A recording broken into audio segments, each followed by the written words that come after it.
bring you the sauce, the gems. Okay, we drop the gems every trip. Nah, man, like I'm super excited for this show. As I am with every show every week. This week we got the homie Mike Trampe from BeatStars, community director, super cool cat, super humble guy. We've been connecting off and on. We've had some conversations. And I was just like, bro, like I really want you to be on the show, man. And share just some gems. We connected a little bit when was it the BeatStars Summit back in Mm-hmm. March, April? Was it March? I believe it was April. I think it was like the first week April. of April. Yep. Yeah. So yeah, we connected back then, and it was off and on, man. I just really feel like this is gonna be a really dope interview. I'm excited for you to talk to the community and just share your heart, man. So, man, without further ado, Mike Trampe, bro, tell like even the people there's people that watch this show that don't know what the heck BeatStars is, who Right. you are. So just give everybody just a little quick spiel of who you are and where you come from, why you Mm-hmm. are who you are on the producer spot. For sure, for sure. Yeah, Mike Trampe, BeatStars community director, and industry vet. In my eyes, I've been in this game full time, 15 plus years. When I say in the game, meaning like I've been building and living off of the music industry or the music business. It's been my only job, so I mean, I'm pretty experienced. So yeah, so I started back in the early 2000s doing a lot of different things. I worked with Hip Hop DX early on from 2007 through 2014. Eventually I was the marketing director, social media director over there for years. I worked with TDE early on, like '07 to '09 with Kendrick and J-Rock. Kind of transition after I left Hip Hop DX in 2014. I was actually in talks with Abe, the CEO of BeatStars. We had met through LinkedIn when I was at Hip Hop DX, and we built a rapport. So I started working with BeatStars part time in like 2000, and probably like same time, like right before I left, maybe like 2013 into 14 with Abe. But after I left Hip Hop DX, I started my own marketing and like advertising agency. Work with clients like Dat Piff, DJ Booth, a lot of different artists and other brands, sports brands, stuff like that. And then I was actually part of a reality TV show on BET called One Shot. Had like Ti, DJ Really? Khaled, a bunch of people on it. Yeah, so we were kind of some of the first people involved with that show. Abe actually worked with me on that show. That's how we actually built a really good rapport because we were on the road hitting all these cities. So it's pretty crazy kind of how we met and came together. So how was that? Talk about like being on the road a little bit, like during the Yeah, I show. mean, yeah, it wasn't nothing crazy because the way it was, this was all an independent show before BET picked it up. So it was a guy who had money and had a passion for music. And, he actually paid for everything out of pocket. He paid Khaled, he paid Ti, he paid all these people to be judges. Sway was the host, King Tech, his partner was one of the hosts, Okay. or judges, I should say. Crooked Eye, who goes by King Crooked now, his brothers were also on the show. He has 4 brothers. I don't know if a lot of people know that all of them, all like biological brothers, were all rap. They're absolute monsters. They're called Horseshoe Gang. They were on the show. So it was really dope, man. I got to work with a lot of cool people and kind of see how like film works. And then from there, BET ended up buying the show. And I'll leave it at that. It had 1 season. I think there was a lot of potential, but Crooked actually talked about this recently too, man. Like maybe a week or 2 ago on his Instagram, saying some like Netflix or somebody has a show out now that's like exactly the same. Really? And he had talked to them people too back then with the same idea, and they passed. So like he feels like they stole the idea. I could be saying it wrong, but I mean what he was saying was facts. Like he had this idea, it was his idea, and I was blessed enough, for him to have love for me and invite me into work. So Right. but yeah, it was cool, man. It was So cool for sure. So it was a brief stint. what It is it? was about a year's worth of time, I'd say, between everything, and then another year until BET picked it up. So Okay. So what is it that you do as the community director? Or just I mean, just in your job field, what is it that you actually do? yeah. Also, let me clarify too. So after all that happened, I was working with BeatStars the whole time. I came on full time about 3 years ago. I just saw the Okay. vision, really understood the product more, and understood where it was going and really what Abe was trying to accomplish. So I was like, yeah, I really needed to dedicate all my time to this, and not juggling around so many different clients. So I just want to make that clear too. That's kind of how I came on full swing, just so everybody knows I'm That's full good. time here. Yeah. So I mean, community director, it's an interesting role. I actually did an interview with somebody before, and they said it sounds like a made up role. They didn't know where to put you. And in all joking sense, it's kind of true, but like not that I'm not useful. It's just like there's so many things that I was versed in on the platform, from understanding that I could probably run the whole customer support side if I need to, because I understand how things like are flowing through, how new updates are coming out, what customers are having issues with, and stuff like that. So I'm versed in the customer support side of things. I'm also versed in the marketing side of things. I mean, I ran BeatStars social media for 6-7 years straight, and helped develop a lot of different things that we did.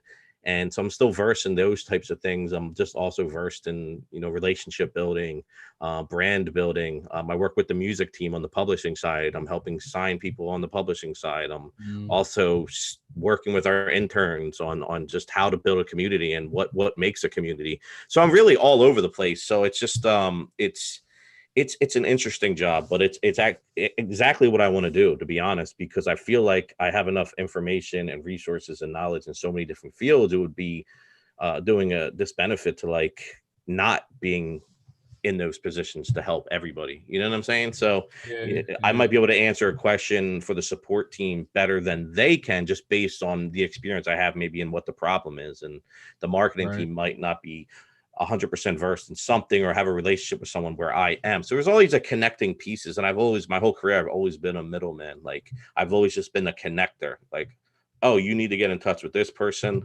and this person's looking for someone like this person, but they don't know each other. So it's like kind of make that happen, facilitate it. But it's also like a sense to have, man. I feel like, because it's not an easy thing to do. Like just to foresee things and then be able to like move them around and put people in the right position. So, but yeah, that's kind of like the daily thing. It's not the same thing every day. So talk a little bit about, because there's some people on here that don't really know what BeatStars are, but BeatStars is, and maybe they don't. So talk a little bit about what BeatStars actually is, and even I would even go into its purpose for real. Yeah, so I mean, BeatStars is it's a couple different things. I think the first thing you can say, we're a technology company, so we build technology to help artists, producers, creators. And I'll kind of dive in a little bit more on that in a second. And then, secondly, we're a music marketplace because we have music available from all sorts of different members. Just to give you a little, context, we have over 2 billion members in 200 countries. So this is a worldwide thing. This is not like a North America, United States thing. It's definitely a vast and huge, audience from around the world. But then secondly, we're a social marketplace. So think of almost like a Facebook or a Twitter. Like you can comment, you can repost, you can pin your favorite content. Like a lot of things that you can do on a social media network, you can do on BeatStars marketplace as well.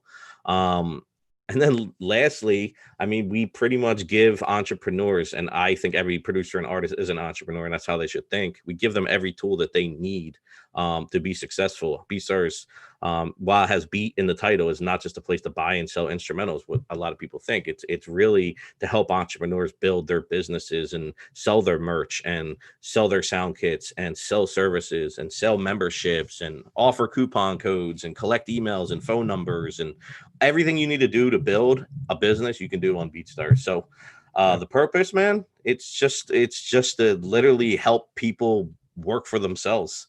I think that's something that was missing in the music industry for a long time. It's always been so cut and dry.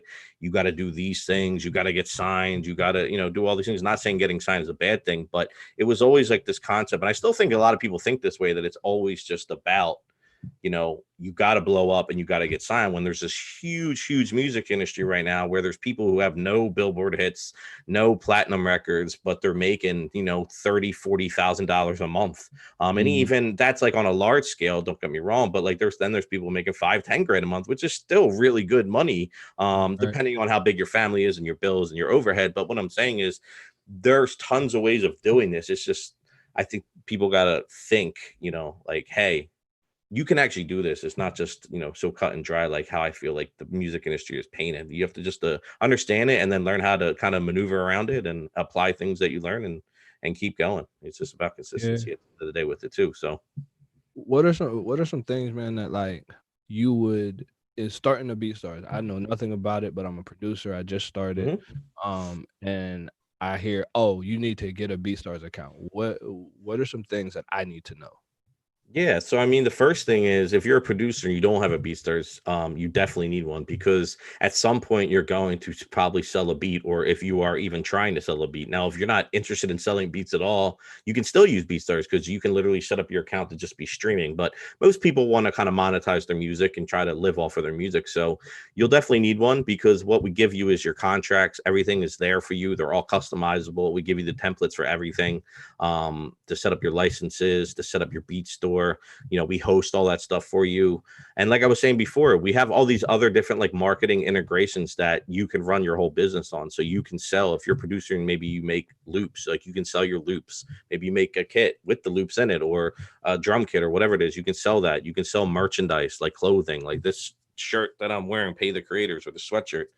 And the hat are both from BeatStars merch store. Like you Mhm. can sell the same thing if you have a logo or you have a design. You can do these things. Yeah. So the main reason a producer should have it is just one, to have their whole catalog in one place. Two, to be legally protected because you're getting contracts. You're getting a secure system. When you're selling these, you're actually collecting data and know who your customers are and can actually build off of that. It's not just like one and done. You don't have to write every email out, send huge like Dropbox folders, and writing up contracts, people writing finger painting back, giving it to you. Like Right. everything is in line. Like it just doesn't make sense in my opinion. And then on Yeah. top of it, we do a lot of dope content, man. We go live every day on BeatStars Live. We're always giving back to the Beach Live. community. We're doing a bunch of charity work.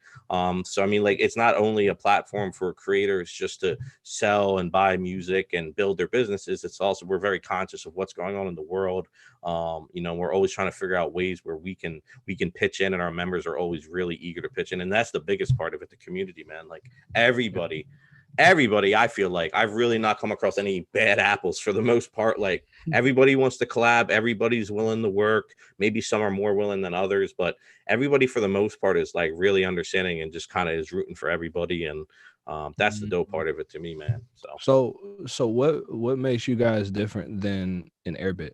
Like what makes you guys different? yeah, so I mean, I honestly don't really know Airbit's product inside and out. Like I've obviously seen some of their stores and stuff like that. Right. But just from looking at what I've seen in the past, the thing with me, man, is I'm just so focused on what we're doing, and I'm not worried about what the next person is doing. I Yeah. feel like the way I think, the way Abe thinks, a lot of people on this team think, or everybody on this team, that I've got to work with is so innovative and so far ahead, and we're thinking 20 steps ahead. But I mean, I would probably say the technology is probably better just because I feel like ours is the best. Yeah. And I feel like the staff, we have a bigger staff and more dedicated staff with more experience and knowledge. And this is Mhm. not just for Air, but this is for anybody else. Like I feel the same way. I feel the same way about Spotify, bro. Like I feel the same. Mhm. I feel like we're the best, and I feel like that's the mind state you should have. I would expect Airbit to come on here and say the same thing. And there's no disrespect; they're probably wonderful people. I've never got to meet them, but Right. my mind state is that I just feel like overall we're better from the internal side. But I mean, like if we're talking about actual products and stuff, like I don't think you can sell merch on there. I don't think you can use like certain bulk discounts if I'm not mistaken. Like I don't know, man. I don't do a Right. side by side comparison. I just know that we have distribution. Obviously, we have a deal with Sony ATV, so we can do pub admin. I don't think they have that either. Right. Actually, I know they don't have that with Sony ATV Right. because we're the only ones that have it. On that level and that specific type of deal that we're offering. So it's just there's just a lot of things, man. I mean, listen, like I'm the type of person who tells people to test everything, from advertising to marketing tactics to whatever, and test things out, and that's why it's important to do so. So go try them out, and then come try us out, and I think it speaks for itself. That's how I'm leave it Yeah. at that. I think the one thing you said that really sets it off, man, and it really I think a lot of people should take away from that is like, man, like you said, that you're not really focused on anybody else's stuff. Like you Yeah, guys are it's so focused on BeatStars and you're not really looking outside. And I think a lot of times, especially in the production world, I know for us, I know I had to catch myself a lot. It's like, man, like I'm looking at, let's use the show for an example. I'm looking at the producer grind and I'm looking at Deconstruct, I'm looking at Genius and so many other shows. And I'm like, mhm, I can't really focus on that. Like I have to focus on the producer spot. I have to focus on building this to be the best of the best. And mhm. then from there, it's like, oh, if it gets better than whatever show, it's better than whatever show. But I don't. I'm not focused on what they're doing or what they're not doing. You know what I'm saying? And I think that's Exactly. what we have to do. I think that was so cool. Word. Yeah, man. I mean, just to kind of like speak a little bit more on that, just in general, like I'm not saying that you shouldn't be aware of like what your competition is doing, but again, I just feel like if you bog yourself down with that too much, it can be just negative. So um I personally, I don't look at it a lot though. Like I probably have been on there maybe once or twice in the last 6 months. Right. But other things I do look at though, are like statistics and different Google trends and things like that, just to get an idea of what people are searching for and stuff like that. But that's more Yeah. overall, just general terms and just seeing what's what. But yeah, man. So talk a little bit about this pub deal that you guys got with Sony ATV. Yeah, so we signed a deal with Sony back in March, I believe. It happened before COVID, but the announcement came right when COVID was happening. It was a crazy time, but yeah, we signed a deal with them. Really, really dope deal with Sony TV. They're the biggest pub admin company in the world. They have offices all over the world. They collect everywhere. They're the best at what they do, in my opinion.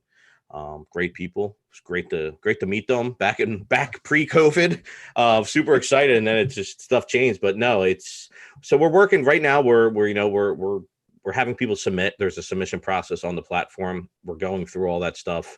We're also, working with other producers that we've had relationships with and other members that we've worked with or we know of and stuff like that. But, eventually I think it would be really dope to be able to have everybody on the platform like involved in some capacity. So I think that's like the end goal. I think it's going to be something that everybody can benefit from. Yeah. So if you don't know about pub and pub admin, it's definitely take some courses, find some tutorials to watch, hire an attorney for like an hour or two and just pick their brains. Like, no, for real, it's Yeah. important stuff because people, I've had several conversations with people where it's like, no, I'm good. I'm already signed up for ASCAP. We're like, yeah, but it's not the same. It's not the Right. same Right. thing. It's not. This is collecting different royalties, and I don't claim to be an expert on that side. It's not my that I'm it's not the thing I'm best at, but I know enough, like, you know what I'm saying, to know that that's not the only thing they collect. So just definitely do your research and stuff. I always tell people to talk to an attorney, or at least do a lot of research yourself before doing anything. But there's so many royalties out there that you probably aren't even aware of. If you have tracks with different artists, or even not, like if there's just stuff out there you don't know about, we can go in there and that's what Sony would do, is claim that money that's out there for these producers or artists. Like, it's not just a producer thing, it's an artist producer thing. So That's good, man. And how do people get connected with that? You said there's a submission process. yeah, so there's a submission process on the site. If you just go to beatstars.com, let me just pull it up real quick. It should still be up here.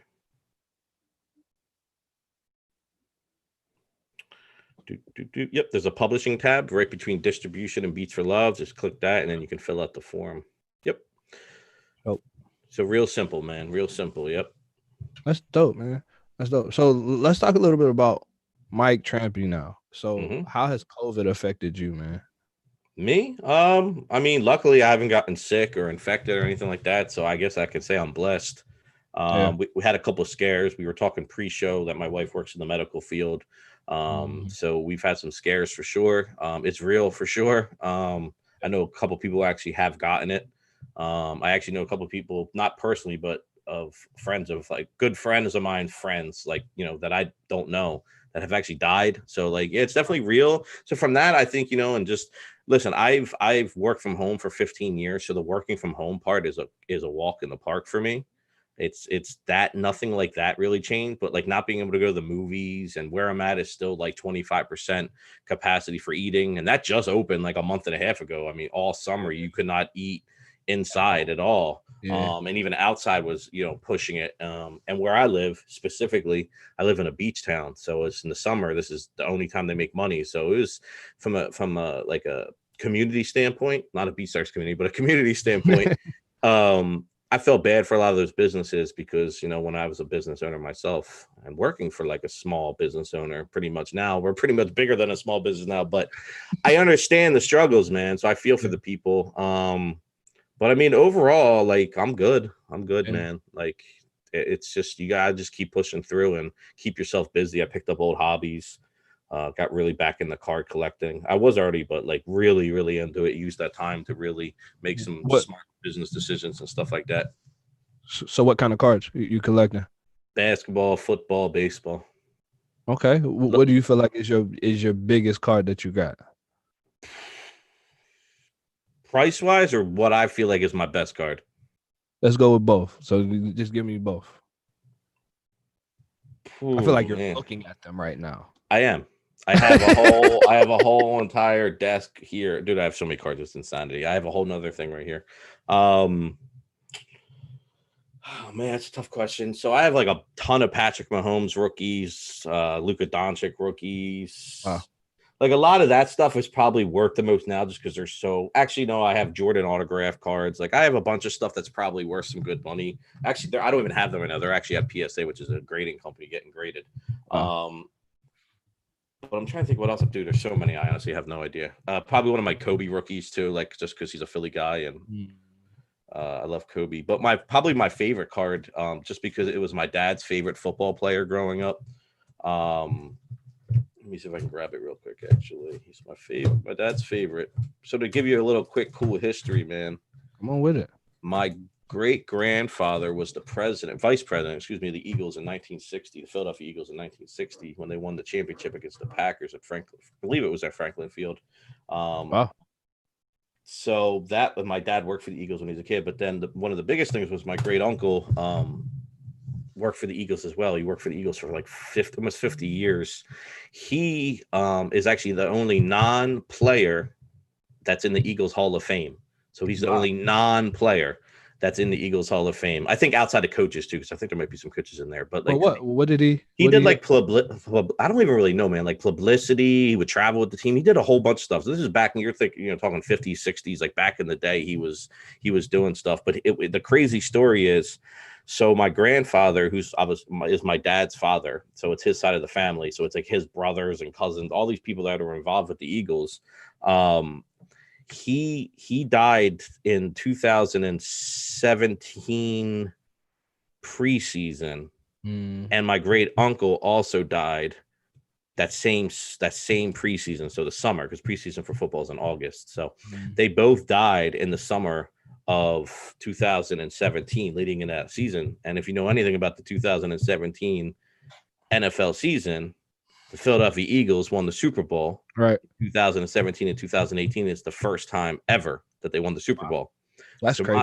So my great uncle worked there for that long and never won a Super Bowl. And we think they both died and were like the angels over that season, because that season was a weird season, man. We started out so good, and then Wentz got hurt, and it was like, oh, Flick Foles is coming in, the season's over. And like, I was at two of those games that year. One of them was a playoff game, and it was the weirdest feeling I ever had in the stadium, man. Like, we were losing. I'm just like, we're going to win. Like, everybody was just like, oh, we're good. Like, it just felt like, it was just weird. I can't explain it. But, so to go back to that, the card is this one actually right here. You can't see it through the thing. It's very clear. Yeah, hold up. I got to turn this thing on.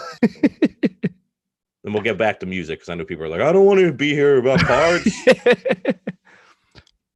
So that is a Chuck Bednarik autograph. Oh, wow. He's in the Eagles Hall of Fame. He was my dad's favorite player. My dad's got pictures and stuff of him all around in the house, like when he was a kid, when he would be at the practices and stuff. Wow. But yeah, this is an autograph, and I don't know if you can see the back of it, but it says 05/10. So this is only 5 of 10 of these in the whole world. Wow. So this might not be the most expensive card. Maybe now, if I got it graded, it probably maybe could get like $1,000, maybe more. I don't know. But like, I could probably sell this for $200-$300 right now. That's crazy. But yeah, so this is something that means something, because it's my dad's favorite player, and he didn't even think they made football cards for him. He's like, they got a football card for him? Like, yeah, bro. Like, I got tons. Right. But yeah, man. So yeah, man, that's what I picked up during COVID, man. You know what I mean? Try to stay busy. I spent too much money, but I think it's a good investment. So no, I think it's good. You know what I'm saying? I think a lot of times, and I don't know if you want to go back to your background, you see I love the Phillies, Oh, yeah. I don't personally love the Phillies, but it looks good. But no, like I think it's very I think it's very cool that when you're not just like, it's deeper than just the music. You know what I'm saying? Like, Yeah. we're actually real people. Yep. And I I'll think go this way. like that. Wow. We- Can you look at yourself and talk that whole time? Because I wouldn't be able to do it. I don't know. We're gonna see. We're actually real people, you know. Exactly, bro. We're all human beings. That's something I preach, man. Anytime I do any type of like interview or panel, and I try to get people to think like human beings, like because we are all human beings, and think like that there's actually a person behind it, and think like a consumer, and just think like how they're gonna react. So I'll go back to France, man. Hold on, my dog's scratching at the door. No, you're good, man. Like that, I think. Wow. For y'all that's listening, like that, definitely take a lot from that. Like take if you don't take anything else, I think the coolest thing out of that one part is that like be a human being. Like I think I talk to a lot of producers, and I connect with a lot of people, and I know for me, I have to remind myself like, don't just sit here and be a robot. Like make a beat every day, make 20 beats every day. And like if you don't make 20 beats every day, if that's your goal, that's cool if that's your goal. But if you don't make 20 beats in that day, don't beat yourself up about it. Like just because you made 17 beats. No, who's making 17 beats in a day? Who's making 10 beats in a day? That's not normal. So it's like know your accomplishments and like know that you're a human being. So yeah, man, like that. Well, that's why I'm so anti no team, like team no sleep, bro. I think that's the stupidest thing ever. Don't even get me started on that. No, don't get me wrong. Like I work a lot. Like I do a lot. I push. Yeah, but it's about working smartly, not harder, man. Like just because you made 20 beats in a day that sound like shit. Not saying you, or I don't know if I can curse on here. Excuse me. Sound like trash. I maybe made 2, but they're fire. Like, and they just blow your 20 out of the water. So it's not necessarily about working harder. It's about working smarter, in my opinion. And it's everybody's smarter is not the same either. So that's the other part. You got to figure that out for yourself. So I find times to play video games. I walk my dogs 5 miles a day when it's not raining. I collect cards. Abe's actually a really, really cool and big about, doing family time and taking your time off. And I think that's good, man. It's healthy because in this day and age where everything's just go, go, go, go, go, you need that time to sit back and reflect and chill. And because you're going to get more out of the person and more out of yourself. So I would definitely take that into consideration and get your 7 to 9 hours of sleep a night. Don't be sleeping 3-4 hours talking about I've definitely team no sleep. I'm grinding, son. And then, next week you're falling asleep driving the car, crashing it. So don't be that person. No, there's definitely been nights where there's definitely weeks where I've gotten like 3-4. So no, man, that's definitely good. Talk a little bit about now, bro, like the whole just diving into BeatStars, like talk about the algorithm, like the algorithm. Everybody wants to know, like the algorithm. I do, bro. If there is an algorithm, I don't know about it. I'll tell you that. I mean, I think there's obviously a way every single site works. If I, go on to a clothing website and I search hat, like it's most likely going to show me hats. So we have search data that kicks back. There's no real algorithm though to cheat the system or do anything crazy. So that I know of. I mean, it's just listen, bro, consistency, using proper tags, and proper tags are not just like name everything the biggest tags, Drake, Trap, like everything you think is huge. That's great. You can do that stuff, but think of other artists outside the box. Think of other moods. Think of moods with artists. So if you're going to use Drake, it's not just Drake. It's sad Drake. Like get as descriptive as you can be. There's just so many things that you can be doing, and we talk about it every week on BeatStars Live and on our social media. So but there's no algorithm that there's some like cheat code or something that I'm aware of. If you guys know, please let me know. Can you send me the algorithm? I'm trying to blow up. So hey, who you telling? Like, what advice would you give to somebody who's like trying to grow on BeatStars? Is it just the tags? Is it, you know what I'm saying? Like what is it? Is it the consistency? And what does that consistency look like? I think the first thing you have to ask yourself as a creator is what are your goals and what are you trying to accomplish? If you go into it not having any idea of what you're trying to accomplish, everything's going to seem like a failure to you. So that's, you're just setting yourself up for being miserable pretty much. So if you go into it and, you just don't really know what's going on and you're just throwing beats out there, not doing anything else with it, and then after 2 months you don't get a sale, you cancel your account, you say you're quitting producing. It happens every day, man. I see it every day, and I try to talk to everybody as much as I can in response on social media and all these other places, but you can't look at it like that, man. This is in my opinion is a long-term business endeavor, right? So you are a business. This isn't just about making beats and posting them for sale. While some people may think it is, it's, in my opinion, it's not. You got to look at this as a way that you can actually build a real business from the ground up. And you just start from there, and you just focus on making the best possible content, aka the product that you can. You find niches that you thoroughly enjoy making.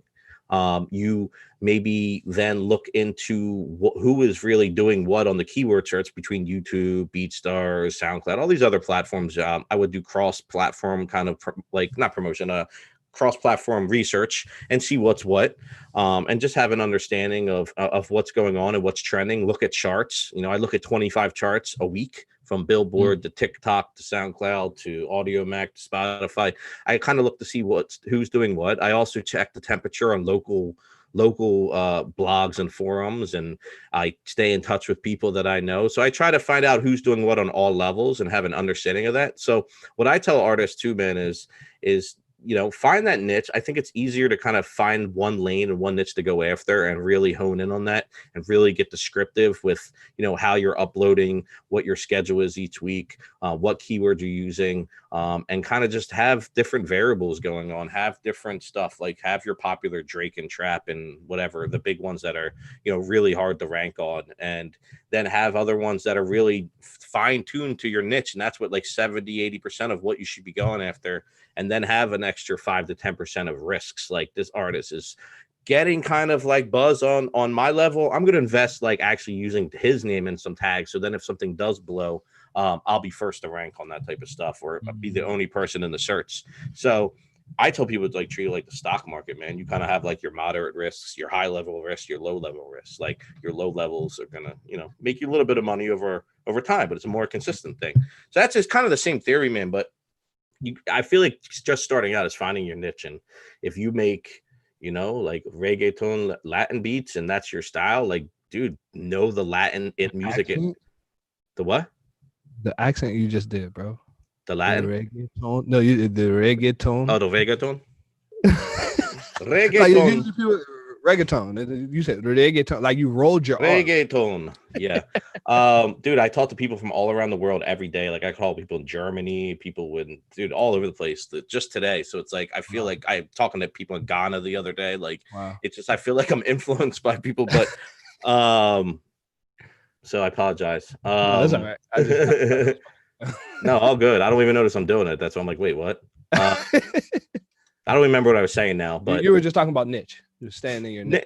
Niche is a good starting point, especially if you're a new producer, because like, you should just have an understanding of like who you're going after. So if you make those type of beats, you should know that market and that industry inside and out.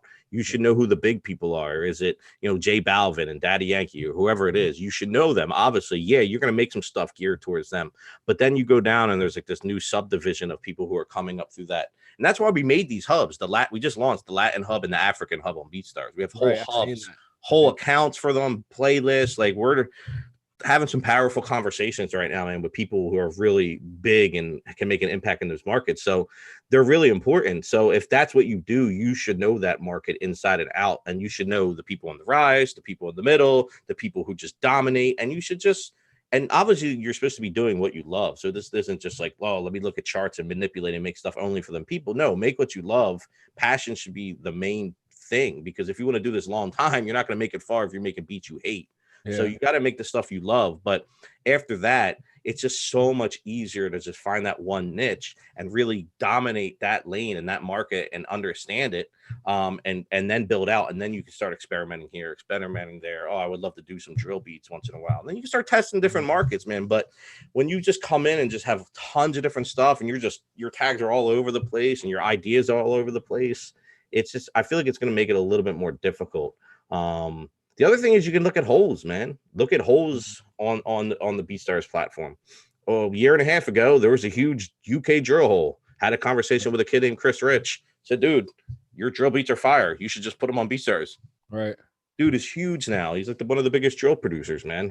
And and I see that with lo-fi. I see that with so many different genres, even like country like trap and country hip hop, and like there's so many weird niches. They're not weird, but different niches out there that just are sitting there, and people just aren't jumping on them because maybe they don't like making that type of music. That's fine. I respect that, but maybe they're scared to take the risk. So sometimes it's about taking those risks, man, and kind of just testing things out and seeing what happens. So Yeah.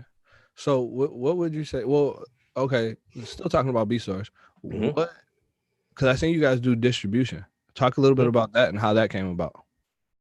Yeah, so distribution was something we've always wanted to do.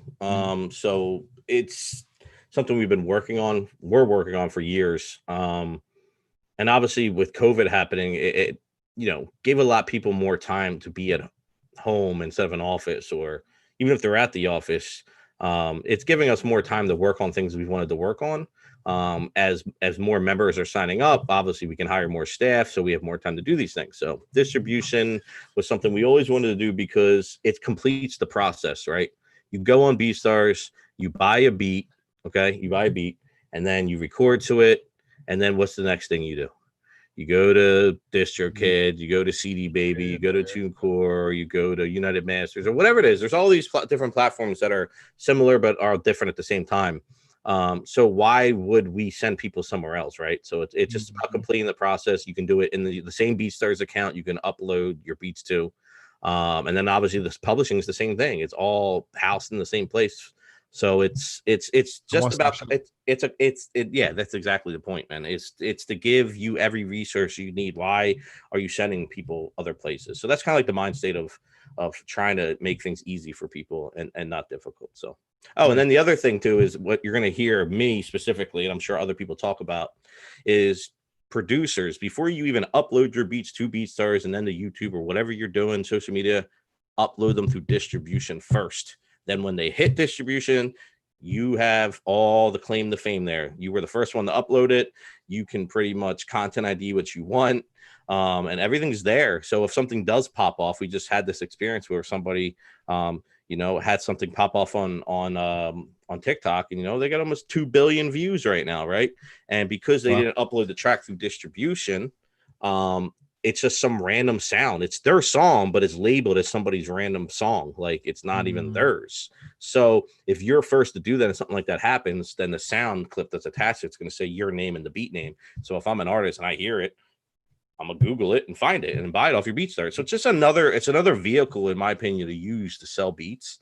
So talk about that, because that's new. That's not something that I would say producers are familiar with or even thinking about doing. Yeah, Like, this is something that we, like I said, it's going to be, now that I personally have more time to look into it and really talk about it, it's going to be something I kind of try to, spend some of my time on. And it's something I recommended to a producer named Othello, who had a big beat that Meek Mill ended up just freestyling over. And then people started the Meek challenge on Instagram and started seeing it on TikTok, but he had enough time still where it wasn't as big as like 2 billion views big. So he was able to distribute it, and he was able to pick what platforms he wants to put it on. So, he didn't want to put it on DSPs. That's fine. You don't have to. He just picked TikTok, Facebook, Instagram, I believe YouTube maybe. And you can upload that beat there now. So if you're on TikTok and you're making a clip and doing a Meek challenge or on IG or whatever, you can actually label it with that track, which is dope. So it just makes sense, man. Like you got to look at yourself as not just a producer who makes beats and you're trying to sell them to artists. Like your piece of content you should be able to monetize numerous different places. So treat it like it's an actual song. And then the next thing I want to talk about, so people will be like, well, yeah, if I do that, then, but what if I sell the exclusive, right? Oh, I sell the exclusive. What do I do? What I would tell you, so there's a couple options. Two, or one, I was already getting excited going to two. One, you can obviously just take it down, which you just put the request in and it gets taken down. But two, what I'm always recommending to people is like, peep this. So you sell the exclusive, you should be talking to the artist in these exclusives that you're selling for sure, for split sheet reasons, just contractual reasons. Like you should be talking to them, get to know them. You could basically say, hey, listen, I uploaded this beat on Spotify or on wherever it is. I'm making like this amount of money just off the instrumental. Going forward, I can put a request in and put you on that sheet for 50% of all the royalties. are you cool with just leaving the instrumental up and we can just split the revenue on that too? Most artists I feel like are going to be like, yeah, that's cool. Like, you know what I mean? Like they know the beat's already been leased and they this, that, and the other.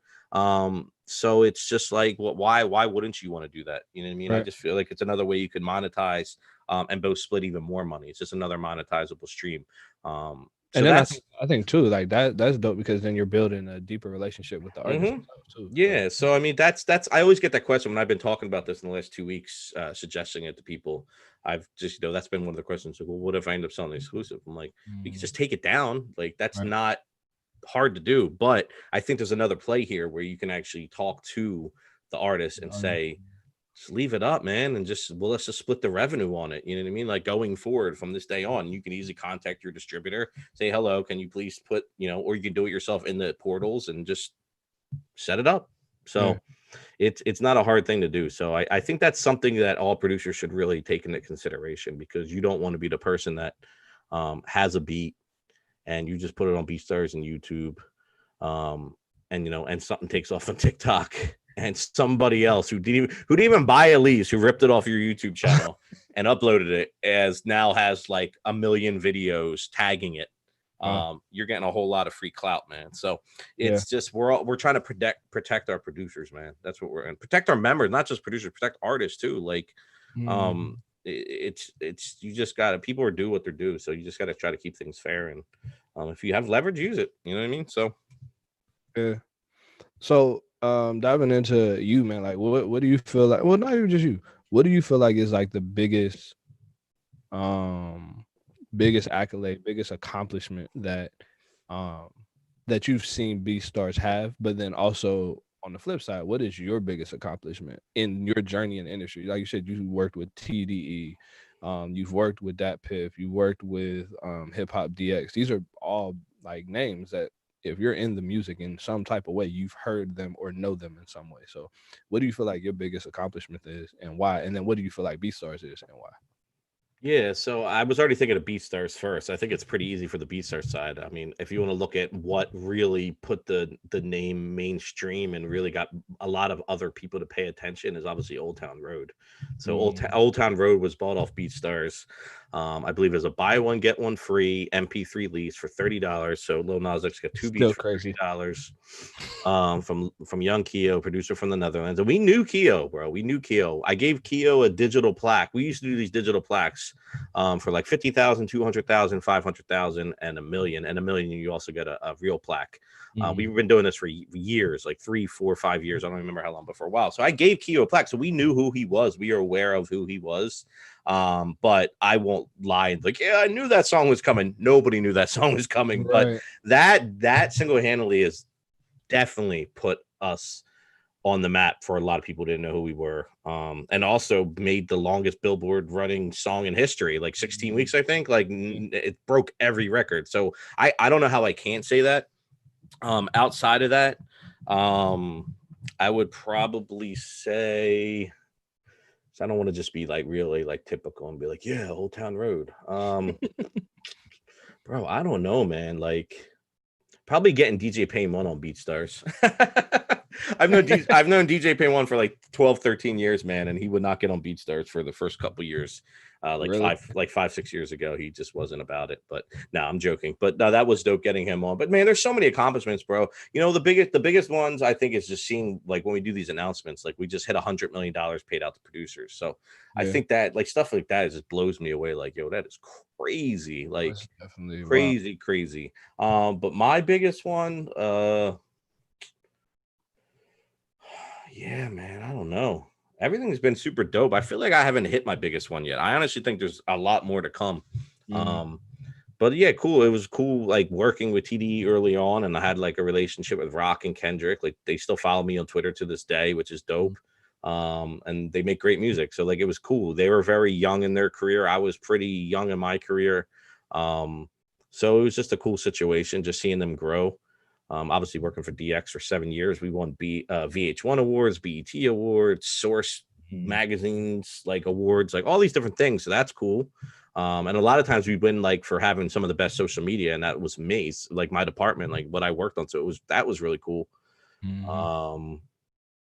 But I don't know, man. Besides that, it's just like a ton of dope stuff. Everything at BeatStars has just been dope. You know what I mean? Yeah. Just being in the community, being able to have conversations like this, like all that stuff is a blessing. So it's really hard. I really just don't think I've hit that one thing that's gonna, in my opinion, what I'm trying to.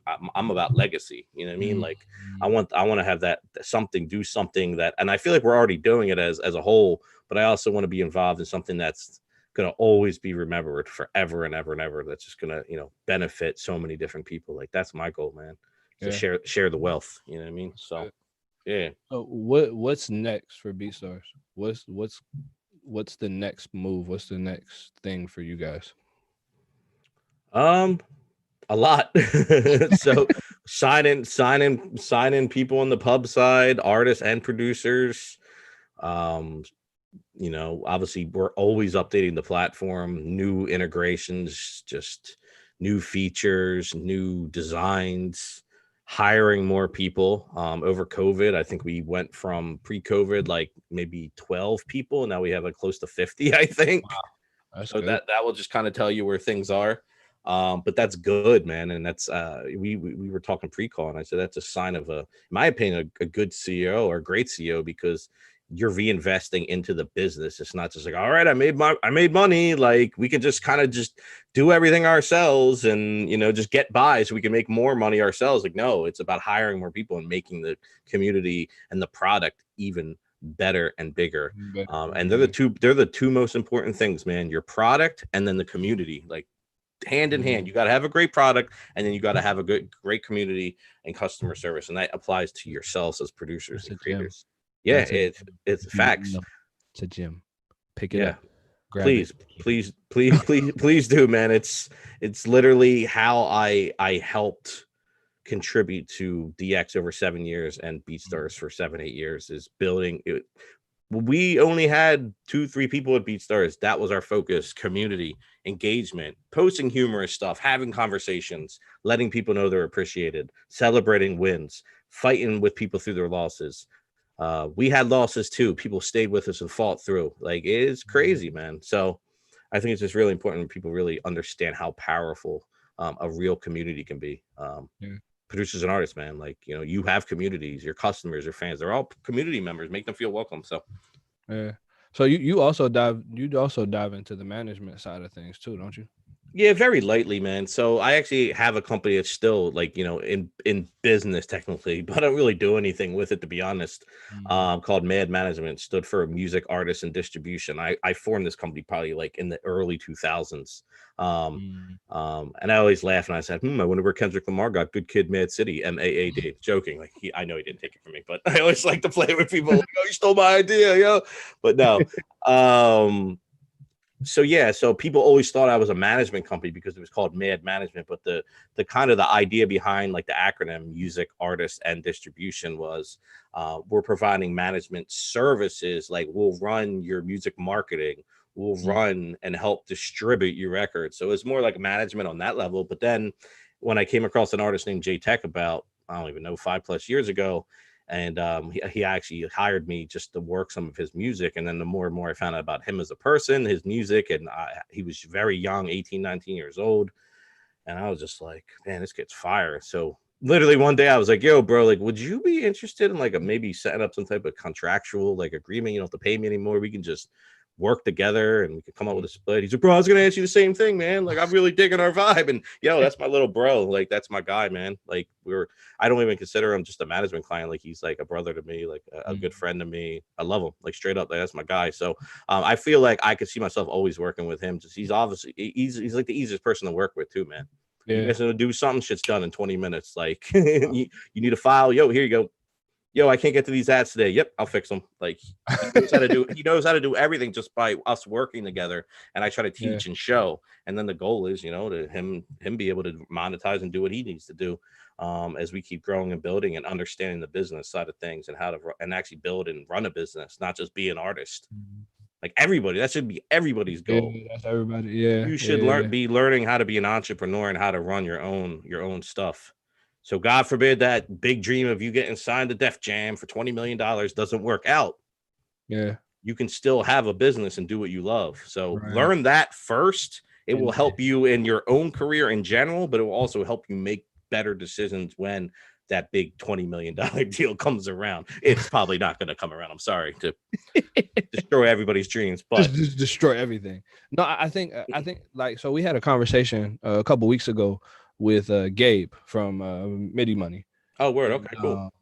he said, like, I asked him a question I'm about to ask you, which gives you a little bit of insight on, what you think about what you can say. But the question was like, what advice, the normal question, what advice would you give to a young producer, somebody that's on the route, somebody that's coming up? And he said, man, I think what hit me the most was like, he was like, most people, when you ask them that question, they would say, be consistent and post all the time. And be creative, like make beats a day, or like just make a bunch of beats, make beats. And he said, I'm gonna tell you that that's the worst advice that I would ever hear somebody give, because you're working on your beats, but what about your business? You're literally a business, and I think what you just said was exactly what he said. It's like, man, like, work on the business as well. Like, so. Yeah, like what I was saying earlier, man, is it's about working smarter. It's about not working harder. It's about understanding that consistency doesn't necessarily mean uploading 2 beats a day. You definitely, if you do that though, you definitely have a consistency edge. You have more chances to rank on SEO and a lot of other things that we could just spiral this conversation out of control with, but I'm not going to do that. Technically, I wouldn't say it's the worst advice. I'd say it's probably not the greatest advice. So I do agree with what he's saying. I think you need to find a balance. You need to figure this out yourself and find a balance of you being able to make and have creative time, to have marketing time, to have one of the biggest things I feel like people will skip out on is the research time. The majority of stuff I do is research. I listen, I learn, I see what people are saying, and this goes back to the community comment. You see what people are saying and talking about. You'll learn a lot from your community and the people involved and in your circle if you just sit back and listen. So I think there's a lot of that people don't even think about doing. And then like stuff that's not even music related, like going back to the team no sleep. Like if you're getting 3 hours of sleep a night too on top of all that, man, you're just setting yourself up for failure. So I think you need to find that balance of making music, downtime and getting proper sleep, and then obviously research time, and then the actual marketing time where you're, setting up, your social media calendar, or you're setting up your advertising and all this different stuff. So, I wouldn't just say just make beats all day, every day, and that's it. Like that seems kind of counterproductive. Yeah. So then I think the last thing, man, one of the last, first, definitely appreciate you for, coming on and talking, just sharing your story, sharing just insight for the community, sharing insight for the people. It's definitely appreciated. I know I took some stuff away from it. Always, this is definitely always super dope. But the last thing, man, like I always ask this, and I think it's most important, is just share just your last bit of advice or insight. It doesn't have to be about music. It doesn't have to be anything related to anything that we've talked about, just in life, like whatever's on your heart. What is your message, to the people? Yeah, man, I think something that a lot of people don't touch on when they're doing these types of like interactions or panels or conversations is, I don't know. I'm very transparent, so I feel like sometimes people just make it sound like everything's just happy-go-lucky and everything's good. But like, yeah, we're all human beings and we all struggle at the end of the day. Just take that into consideration. Just in life in general, you don't know what someone else is going through. I know it's easy, and I'm guilty of this, of judging and seeing somebody do something that makes me go, oh, F them, or like I would never, whatever it is, like. At the end of the day, just try to take people's feelings into consideration, just in life in general. We live in a really crazy world right now. So if you're stressed and you feel like you're stressed, just realize that everybody else probably feels that way too right now. Yeah. So me personally, man, I just try to give back and kind of just, play the role of trying to help people and giving advice in a time where people are so unsure of what's going on, from what's going on in this country with police brutality, what's going on with crazy elections, what's going on with disease and poverty and crime and violence. Like there's a whole lot of crazy stuff going on in this country specifically, if you're in this country, but in the world in general. I mean, I still think it's a good take of just, just try to be a little bit more considerate, a little bit more slow and patient with people. We're human, so I get it. We're in high stress spaces, and I'm guilty of this too. But it's something I tell myself every day, just to try to be better, and just try to realize that everybody's going through something. But also on top of that, realize that your journey is your journey. We're all guilty of comparing ourselves to people again in that capacity. I would say try to limit that, and that goes back to the whole Arabic conversation. Was cool. I'm sure they have a great product. It's just not really my concern at the moment. Right. You know what I'm saying? And it probably won't be, because it's just not on my calendar to do. You know what I'm saying? So I just am so hyper focused on what I need to do to be better as a person, as an employee, and as like pretty much an ambassador for BeatStars, and then just treating people overall with just respect and courtesy if I can, man. But at the same time, don't get it twisted. If you approach me on some crazy shit, I will check you. So I got to put that out there, because people try to take the kindness for weakness, and I will check you. But no, I don't want to do that, man, but I will. Man, super dope. Definitely appreciate you, bro. Like, more than you know. It's definitely super dope. It's always a dope conversation, whether it's through text, DM, whatever. Like, it's definitely super dope. Thank y'all so much for checking in, for tapping in, for watching the show. We appreciate y'all. You know what this is all about. This is the Producer Spot. We're here every Friday, 7 p.m. I promise you, and I promised you when I started this, I'm not stopping. We got an interview every Friday. And I haven't said this since we've been on the show, but I'm saying it now. We're literally booked up with an interview every Friday until January 1. So it's super dope. I'm excited for some of the interviews that we got coming up next week. Just stay tuned. We're almost at 100 followers on the Instagram page. So thank you so much for the community tapping in and really being connected. Let's continue to grow. Let's continue to build. Let's continue to be great. Y'all know what the time is. It is time to end. I appreciate you. You know that I can continue to run the show because I own the show, but I don't want to, because I still want to stick to the time limits and honor your time. So thank you so much for tapping in. Stay positive. Remember to collaborate, because collaboration thrives creativity. And remember to always, always, always, always create, because you're created by the creator.